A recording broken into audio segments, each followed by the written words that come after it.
How far can we go when it comes to editing, and some will call it manipulating our images? When should we stop calling a photograph a photograph and call it something else like digital art? This is a topic that keeps coming up every once in a while, and I thought that it would be nice and useful for me to have a video I can refer people to when they ask about my opinion.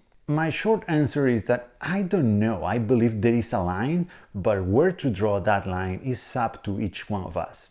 But before I talk about where I personally draw the line, let's clarify a few things. First of all is that many people might not be aware that photo manipulation to some degree has been done since the birth of photography. Photographers were already replacing whole skies back in the 1800s in the darkroom.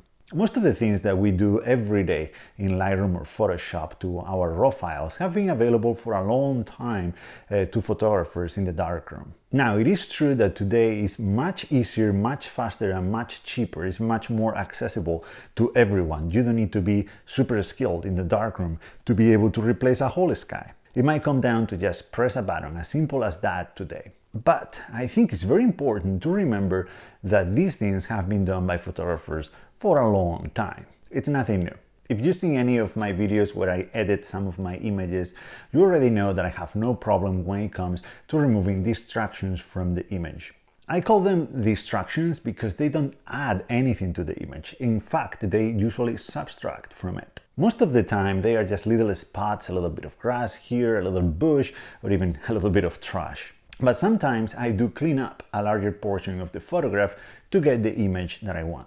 The image that I want is the image that I saw in the field. The problem is that we don't see the same way as cameras do. I'm pretty sure this has happened to you many times in the past. You are walking, driving, cycling, whatever, and you happen to see something. Let's say it's a tree in the middle of a field. It's a beautiful tree, the most beautiful tree you've ever seen. So you stop, you take your camera out and start thinking about a composition, about how to capture that tree. So you take your time and make sure that you are creating a compelling image. And it is only when you look through the viewfinder, and sometimes not even then, that you realize about the power line that is in between you and that tree, the power line that had been there the whole time. You didn't see it because you were focused on the tree, you were focused on the field, you were focused on finding the right composition. That's what I mean when I say that I saw an image. I saw the image of the tree in the field. I didn't see the power line. So in my opinion, removing that power line to create the image that I want is not a problem. After all, there are some things that I do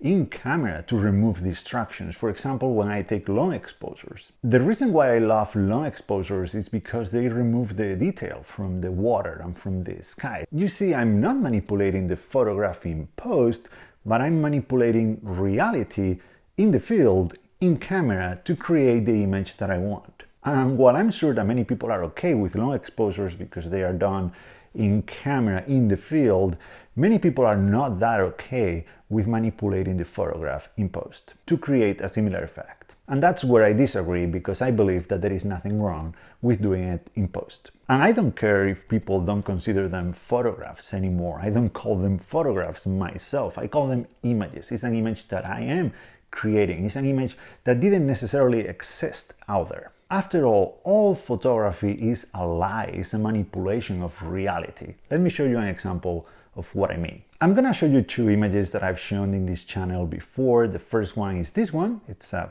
cabin in the woods, and the second one is this one of a few ducks flying over a creek. Now, the first image required almost no work in post other than increasing a little bit the contrast. In the second one, though, I deleted a lot of vegetation on the left side of the frame in post. I did it because I found it distracting and I wanted people to focus on what mattered in that image, that is the ducks and the creek. So which one of those images do you think represents reality the best or the most accurate? Do you think that the photo of the ducks with all that vegetation removed is a bigger manipulation than the cabin in the woods? Well, it turns out, and you might have already known about this because I talk about this in the video where I made this image, that this is not a cabin and this is not in the woods. This is actually a structure that is used in a farmer's market in the summer, but in the winter is they're empty. It couldn't be farther from the woods because there's a Family Dollar, a grocery store, a McDonald's, and a Burger King next to it. But by cropping reality in that way, by framing my subject that way,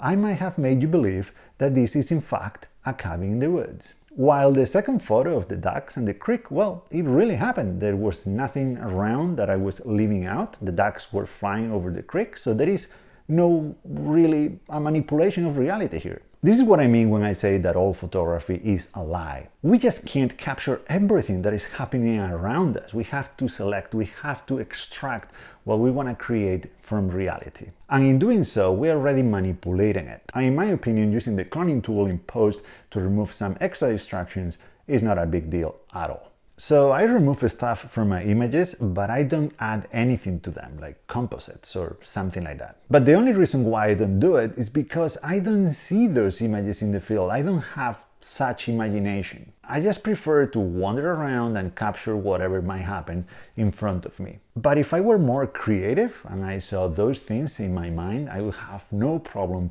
creating them. As I said at the beginning, there is no clear answer to this, and it's up to each one of us to draw the line whatever we want. I personally enjoy my time outside taking photographs more than the time that I spend in front of the computer manipulating them, or the time that I would spend in the darkroom doing the same. So I try as hard as I can to capture the raw file that is the closest to the final image that I want to create, or the negative that is the closest to that final image as well. But as usual, I would love to know your opinion on this topic. Please leave a comment down below with your thoughts on image manipulation and how far you are willing to go and where you draw the line and what you think about this. This is gonna be all for today. Thank you so much for watching and see you in the next one.